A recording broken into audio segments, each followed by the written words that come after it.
It's a beautiful day in the neighborhood.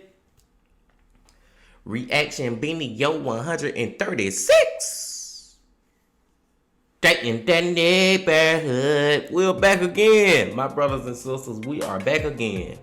And we going to a channel, man, that we have been to a lot of times in the past. But the last video, y'all, the last video we watched from them, man, it was so good. It was so compelling. It was so, oh my God, like, this is crazy shit. So I'm excited to go back to the channel to watch another video from them. And that is Beyond Evil. Going back to Beyond Evil once again, baby. And hey, the last video, bro, about them Wagners. If y'all ain't checked that out, man, go check that fucking video out, bro. And hey, if you new to the channel, bro, hit that subscribe button, man. Welcome to the family. Glad y'all here too. Now, the title of this video is The Twisted Story of Davontae Sanford. I don't know nothing about Devontae. I don't even know if he is the victim or is he the killer. Like, I don't know. It's one of them stories where I don't know nothing about it, man. But I'm excited to get all the juice, all the tea, everything we could about this story. But before we get everything that we can from Beyond Evil about this story, my people, y'all got to get whatever you might need. Get what you need, man. So we can get into it, bro. We back to Beyond Evil, bro. I'm excited. Y'all got what y'all need. Y'all ready to go? Then let's fucking go. As soon as we got out the car, we ran up on the front yard and started busting at the house. Everyone shot their gun at the house from the outside. We all ran up on the porch and went inside. Is that all correct? Okay. God damn. Is that correct? Yeah, times when you shot your gun. I'm not sure, but I would say about 9 to 10 times. Is that correct? Mm-hmm. Yeah. Has anyone threatened or promised you anything for your statement? And your answer was no. This footage captures the moment 14-year-old Davontae Sanford confessed to gunning down 3 men and 1 woman during a bungled robbery. His typed confession is read to him by Sergeant Michael Russell, who had just spent hours interrogating the teen. The details of Devontae's admission were chilling and detailed. There was just one problem. Not a word of it is true. What? The conviction of Davontae Sanford for the crime the media dubbed the Runyon Street slayings is a bewildering tale of lies, coincidences, police corruption, and prosecutorial misconduct that ultimately led to one of the most compelling miscarriages of justice in criminal history. Welcome to Fear Files, where we discuss and dissect the most mysterious, terrifying, and mind-bending cases from all over the world. Before we start, we would like to send our thoughts and prayers to the loved ones of each individual who fell victim to the events outlined in this story. Condolences.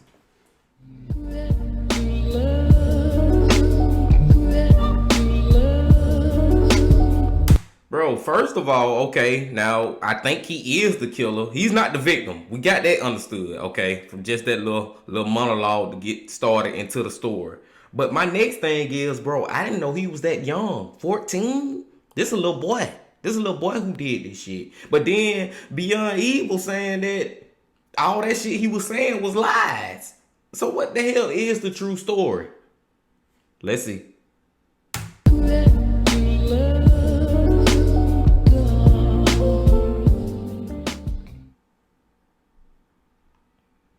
Welcome to Detroit, Michigan. Once nicknamed Motor City and the birthplace of the modern automobile, Detroit is better known these days as Murder City, regularly topping the list for having the highest crime rates in the country. While a major regeneration of the city's downtown area is now underway, the glow of renewal has yet to reach the city's derelict East Side neighborhoods, where shootings, break-ins, and assaults are just a part of daily life. Do y'all remember that, bro? Have y'all seen that, bro? I don't remember her name. I don't remember no name, no nothing about who it was and what happened. But I remember seeing that lady do that, bro. I remember that. Let's go. Still, even here, the quadruple homicide of 3 men and 1 woman that took place on September 17, 2007 had made headline news. The media dubbed the shooting the Runyon Street slayings, and the most shocking part of the case was yet to come. Growing up on Detroit's east side hadn't been easy for Davontae Sanford. His father was in prison by the time he was born, and his mother, Taminko, was hooked on crack. Blinded in one eye after a kid threw an egg at him at the age of 7, Devontae had long suffered learning and behavioral difficulties. He was easy pickings for local bullies. He'd also moved from home to home and school to school. At 14, he was in special education classes at Osborne High, where a security guard said he tended to over-dramatize. It seemed that Devontae was a boy who did whatever he could to fit in. He made claims about being part of a gang and owning ammo, and even bragged about fights he'd never been in. Everyone knew it was just talk. Devontae had no criminal past, only a troubled one. This was a naive boy who had lost his way, but who, inside, had a heart of gold, his family said, which just made the events that unfolded in 2007 that much more shocking. It was nearly midnight on September 17, 2007, when Homicide Sergeant Michael Russell of the Detroit Police Department received a call from dispatch about a quadruple homicide on Runyon Street. He could hardly believe it. It was the second multiple shooting that day, and in the last 3 days, Detroit police had 10 new murder cases on their hands. When homicide investigators arrived at 19741 Runyon Street, they found a living room strewn with the bodies of 3 men and 1 woman, each with multiple gunshot wounds. The victims were identified as Danilo McNoriel, Brian Dixon, Nicole Chapman, and Michael Big Mike Robinson, a local marijuana dealer. Robinson was still sat in the love seat where he had been watching TV an hour earlier. He had been shot 9 times. In the back bedroom of the house, police discovered another victim, a wounded yet still alive Valerie Glover, and Robinson's 7-year-old son. While the boy was unharmed, Glover had been shot 5 times while crawling out of the living room to hide under the child's bed. Glover was lucky to be alive. The gunman had followed her, and instead of shooting them both, he told her to fake being dead until they left. Glover described him as a tall black male with a slim build and a soft voice. Meanwhile, eyewitnesses were offering police their own accounts. One local boy said he saw 2 suspect vehicles at the house, a white work van and a red Buick. Another said that the word on the street all week had been that Robinson had an argument with 2 local men who were planning some sort of payback. Another witness, a neighbor and cousin of Robinson's, said he saw 2 men leaving the house who opened fire on him before disappearing through a vacant lot. Hearing of the gunman, Sergeant Russell enlisted sniffer dogs to track their scent. The dogs led detectives through a vacant lot onto a sidewalk, and that was where they crossed paths with a shivering 5'5" teenage boy with a drooping eye. Davontae Sanford told detectives he lived at the end of the block and had come out to see what was going on. He had no information that could help them in their investigation, he said. Still, the officers got him chatting. It turned out Devontae had a relative who was a former homicide detective, a man called William Rice, and someone whom one of the officers happened to know.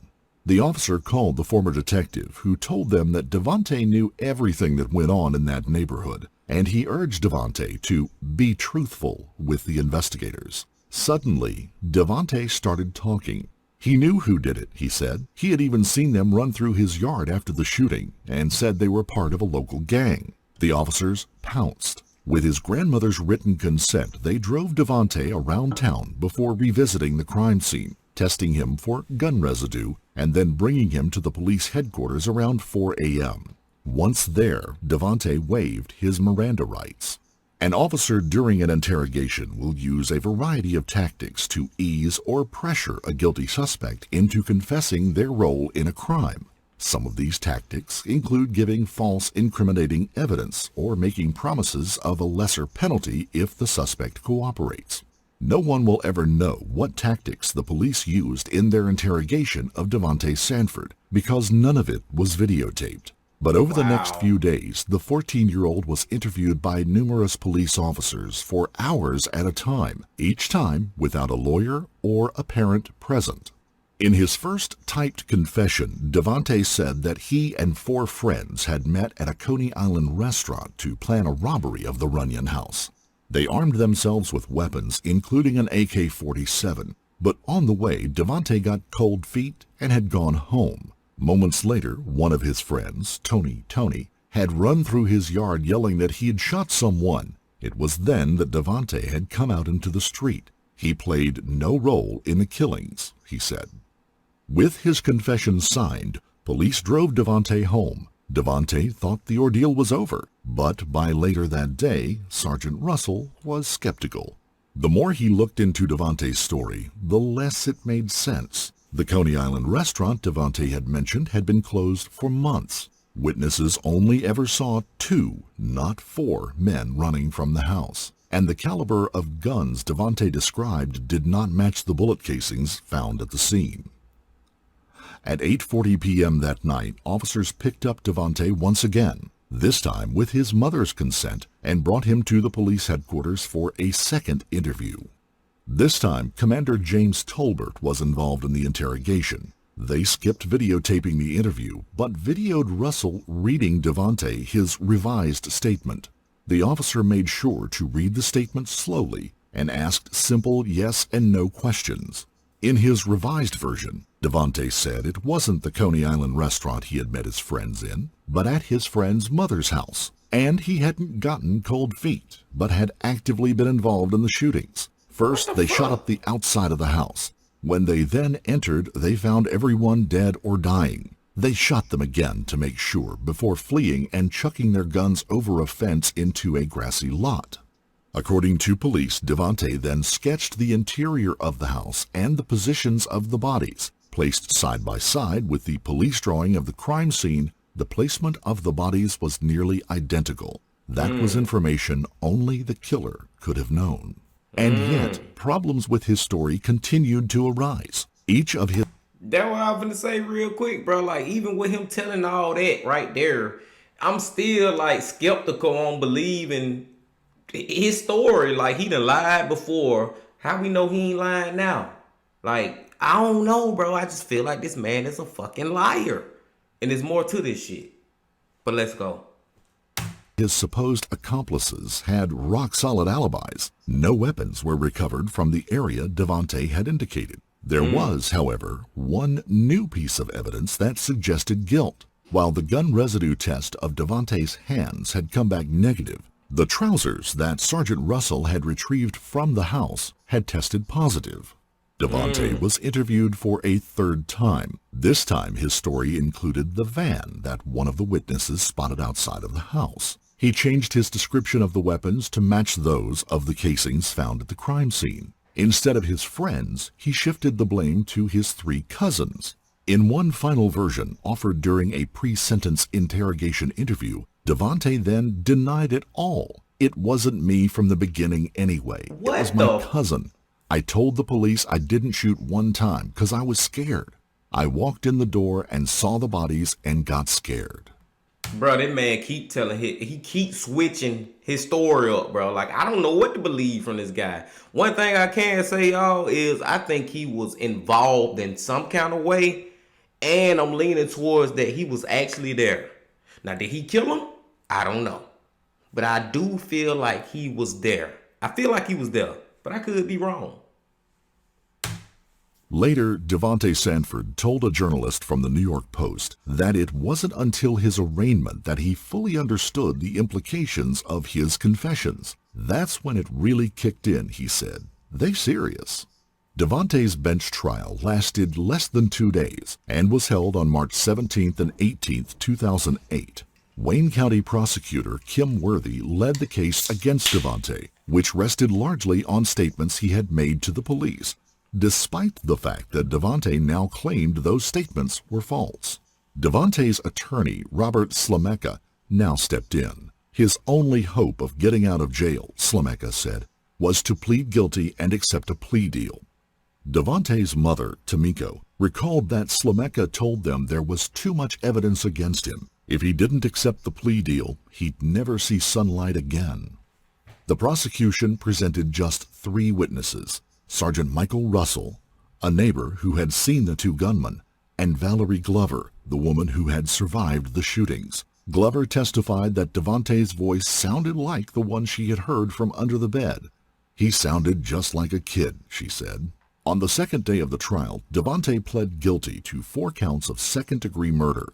Despite his multiple confessions and their woeful inaccuracies, Devontae was sentenced to 37 to 90 years in maximum security prison. Damn. I just thought of all I lost, Devontae said.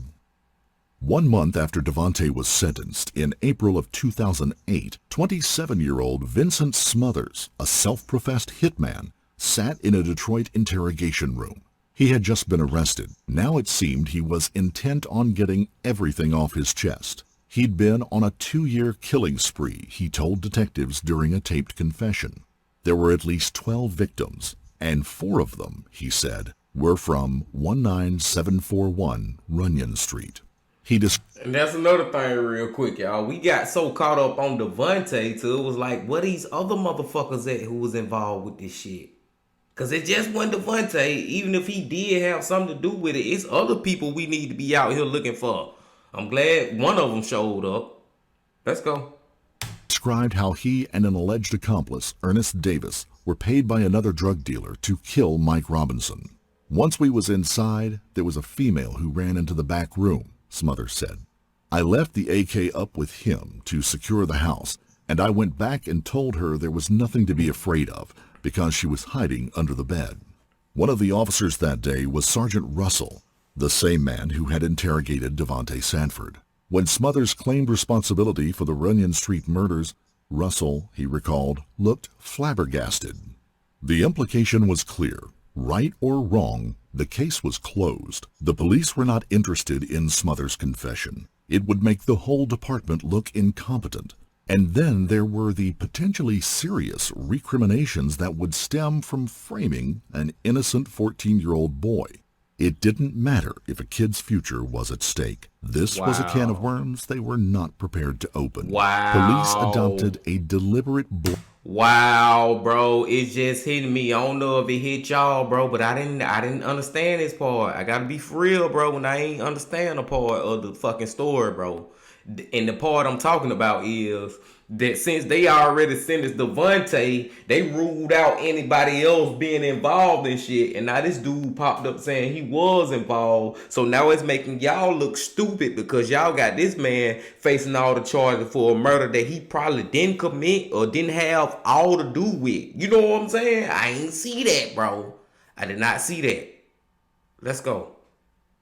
blind spot to Smothers' confession. He was interrogated extensively on the details of every case except for the Runyon murders. Within months of Sanford's conviction, the State Appellate Defender's Office took up Devontae's case and assigned him a new appellate attorney by the name of Kim McGinnis. It was just the start of multiple appeals that were set to span the next 7 years. During those years, Davontae Sanford spent most of his time in solitary confinement. As a young man with learning difficulties and an emotional intelligence of a much younger boy, much of this was for his own protection from other inmates. Later, he would describe the torment of the experience of being locked in a cell, alone, for 18 to 23 hours a day, for years. "What do you expect to come out of that?" he said. "It's going to be a monster." Even the public were enraged by the lack of evidence in the conviction of the 14-year-old boy. McGinnis filed a motion to withdraw Sanford's guilty plea in the fall of 2008, arguing that his confession and guilty plea were the result of police coercion, bad advice from a bad lawyer, and immaturity. Davontae Sanford had been poorly represented by his lawyer, Slameka, she argued, a man with a checkered career that included 17 reprimands for failing to provide adequate defense to his clients. Slameka didn't try to get Devontae's statements thrown out despite having valid reasons for doing so. He never cross-examined Sergeant Russell. Sergeant Mike Russell's handling of the case was also criticized heavily. He had interviewed Devontae twice without videotaping it, I know, failed to right? read him his Miranda rights until after he had made his confession, and did not notify his mother that she had the right to be there with him. As for Davontae Sanford's confession, it was inconsistent, factually flawed, taken without a parent or an attorney present, and one that he said he was coerced into giving. Devontae had been shown the pictures of the bodies, he said, and in the end he made something up, expecting to be allowed to go home. Bro, this shit kind of getting fucked up, man. Not only is the dude, the lawyer dude, he seemed like he wasn't the right person to really try to defend him. It don't seem like he was really trying to defend Devontae. Seemed like he was just trying to get the case over with, get his money, and move on to the next one. And Devontae, man, he could have been lying about doing that shit just to do it, because he was like kind of, mentally ill a little bit or whatever, a little slow, you know what I'm saying, a little short bus type kid. I ain't making no jokes, I'm just saying he wasn't the brightest child out there, and he could have made all this shit up, bro. This man probably ain't had nothing to do with this shit, bro. But damn, bro, if you admit to committing a crime, my boy, then shit, can you be mad about doing the time? I don't know. Meanwhile, no one told McGinnis of Smothers' confession. She learned of it on a local news broadcast in late 2008. She filed a new motion that included the confession. Soon afterwards, Smothers and Devontae met by chance in the bullpen. Smothers allegedly told Devontae, "I'm the one who did the shooting on Runyon. You'll be going home soon. Don't worry about it." But during the Michigan Court of Appeals, Smothers refused to testify, pleading the Fifth. He was worried that naming his former associates would put him and his family in danger, he said. Later, when he agreed to testify, Judge Brian Sullivan, who had presided over Devontae's two-day trial, refused to allow him to do so. In 2012, Smothers submitted an affidavit that said Davontae Sanford was innocent. Sullivan denied the motion to withdraw the guilty plea. Meanwhile, more exonerating evidence emerged. Ballistics evidence showed the cartridge casings at the crime scene matched a .45 caliber linked to Smothers, and that the bullets at the scene had been fired from the same AK-47 used in another of Smothers' homicides. Regarding Wow. the gunshot residue on It gotta be Smothers then who did it, bro. Devontae's trousers, it was revealed that he shared his closet with other teens, and Devontae's account scarcely matched the evidence of the scene, while Smothers matched it flawlessly. In April of 2015, the University of Michigan Innocence Clinic and the Northwestern University School of Law Center for Wrongful Convictions of Youth filed an effort to free Davontae Sanford, a motion for relief of judgment. The proceedings would go on for over a year. Their argument was that they had uncovered new evidence and information that was not available in 2007 or 2008, and which further implicated Smothers and cleared Devontae of the Runyon killings. The proceedings went on for more than 2 years, and with it emerged a picture of a police force rampant with misconduct practices and corruption. Commander James Tolbert, who testified that the drawing was done entirely in Sanford's own hand, admitted to detectives that he had drawn the map of the crime room himself. Who drew the house here? I think I drew the house. Okay, you drew the house. That's right. Deputy Chief Tolbert contradicts his original sworn testimony. This is the house where we were. Okay, so you drew the house and you said, hey, show me where the bodies You are. were in there. This was the house where the body. Okay, and so then he just draws the bodies there. Okay.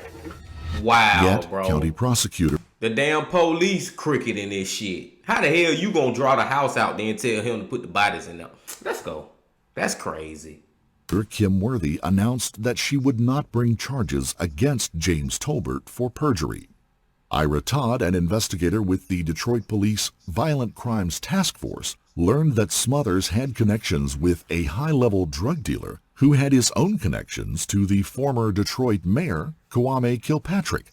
After Smothers was arrested, Todd testified that he was hindered in his investigation of Smothers and later removed from the case.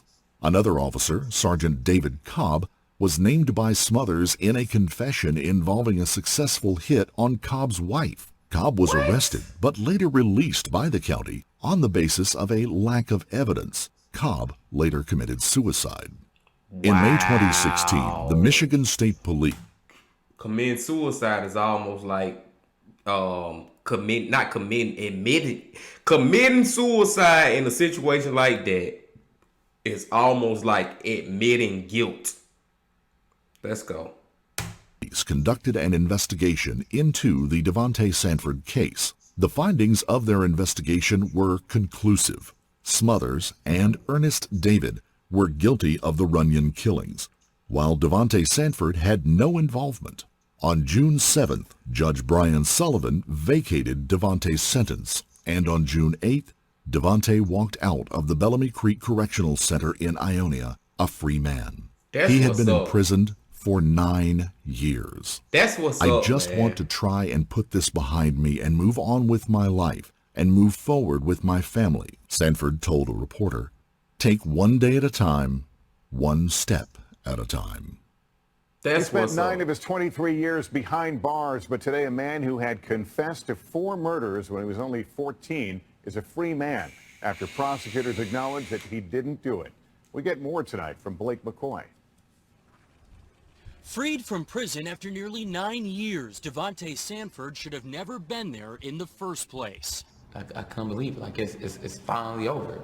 Sanford confessed to the 2007 killings of 4 people inside a drug house on Detroit's east side. A 14-year-old boy with vision problems found in his pajamas outside the crime scene. Why did you make that initial confession? Scared.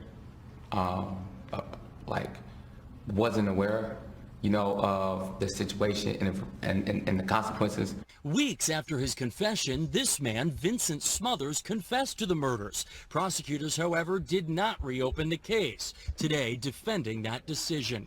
This was a guilty plea. A guilty plea is a plea under oath. He was not convicted by a jury or a judge. He was convicted by his own words. Devontae was finally released after new evidence suggesting an officer involved in the case may have lied under oath, prompting prosecutors to request a fresh review. Tonight, Detroit police are not commenting. This could have been done 3, 4, 5 years ago. Devontae sits side by side with his mother, who never gave up the fight. I know there's a God. He heard my prayers. 14 when he was arrested, Devontae is now 23. Just take it one day at a time. Do things I've never been able to do, which is like live. I've never been able to live before. 9 years lost, but tonight, a future gained. Blake McCoy, NBC News, Detroit, Michigan. Many people struggle to believe that people falsely confess, but over 250 false confessions have been documented and studied in the past 2 decades alone. Interrogations put people under extreme pressure and are often aimed at manipulating a suspect's perceptions of the benefits of confessing. A suspect will sometimes go along with the narrative simply to get some respite, or because they believe it is the best of several bad options. Those who are particularly vulnerable are the young, the mentally unstable or disabled, or the intoxicated. Recent studies have found that minors are 2 to 3 times more likely to confess falsely. That's very believable, bro. It's way easier to manipulate little children than grown people into confessing into something that they didn't do. I agree with that 100%. Devontae's attorney believes his learning disability made him an easy target for a few rogue policemen who were desperate to close a high-profile case. And at the end of the day, he said what they wanted to hear, because he just wanted to go home. Upon his release, Devontae said that he had no hatred or anger in his heart. He had survived his years in solitary by devising plans for the future in which he would work to help juveniles. But 9 years of wrongful imprisonment can have an enduring and damaging effect on a person's psyche. And indeed, in 2018, Devontae was arrested for shooting off an assault rifle in a park, causing people to run for their lives. What damage did those years do to Devontae's mind, and what sort of person would he have been now had he not been brutalized by a corrupt judicial system for almost a decade? His mother, Tamiko Sanford, puts it simply. Going outside that night cost Devontae his life. It cost him his youth and his innocence. If you found this story compelling, don't forget. I found that story very, very, very, very compelling, bro. What the fuck, bro?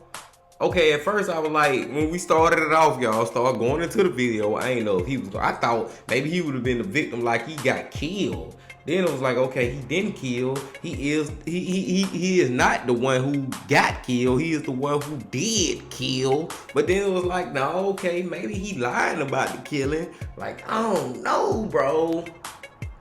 Damn, bro. He ain't do it though. He ain't do it. I don't think he did it, y'all. I don't think he did it, my people. I really don't think he did it, bro. I think for some reason he confessed to some shit that he ain't do at the end of the day. And I started contemplating like, okay, maybe he was involved in it, but he didn't actually do it. He was just a part of it, maybe. But now at the end of watching everything, I don't think he had shit to do with that shit, bro.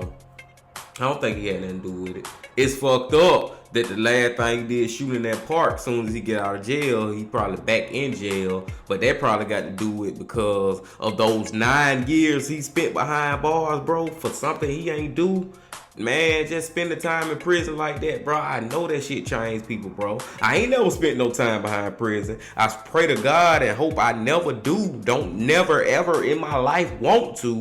But I can believe that shit changed people, especially 9 years behind bars, bro. That's just like the last story we watched, man. Go check out the last video before that one, bro. Reaction video, what it was. 135. Go check that out, bro. That damn girl who ended up killing her little sister and putting her on Facebook and all that. She got out 6 years later and still goddamn end up doing some more fucked up shit that put her right back in prison, bro. It's like when you get in that system, bro, it's so hard for people to get out. And one thing I want to acknowledge for real, bro, this real talk, bro, it's a lot of people who go to prison for shit they ain't do. Now, this man, it's a lot of people who go to prison for shit they ain't do, and they actually say, I ain't do it, I ain't do it, I ain't do it. It's not me, I'm innocent, I'm innocent. And they and the jury, the judge, and everybody, the system still don't believe him, and he end up getting locked up. But on the contrary, it's people like our boy Devontae. He admitted to doing it. He said he did it, bro. He said he did it. I can't take that away. He said it.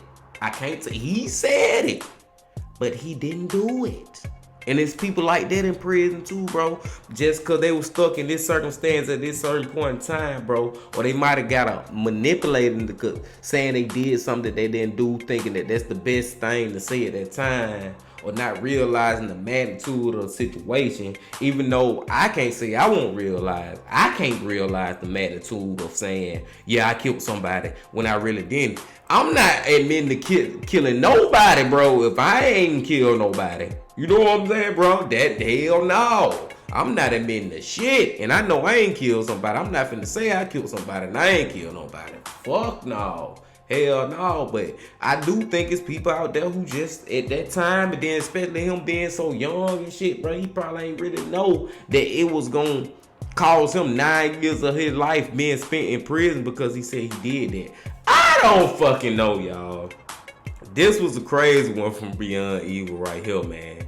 This was a crazy one, bro, just because of the confusion and the lies and the police, the dude, damn police who killed himself. I believe he was hiding something, bro. He could have been in on the killing. We never really found out for real, why they even went in that house and killed them folks anyway. Like, it was a lot of shit in the game, bro. But Devontae, bro, I feel like he was an innocent victim, bro, of this game. And he had to spend 9 years of his life in prison because of some bullshit. That's it, man. At the end of the day, bro, I ain't finna keep talking because y'all know I keep going, bro. I'm gonna leave it alone. I appreciate y'all. Come back and fuck with me, man. Hey, y'all got to come back and fuck with me again and again and again and again, because this is what we do, my friends. Y'all hit that like button, subscribe, comment, and all that. And I'll see y'all tomorrow. But until then, my friends, The Bean Baby. Lit.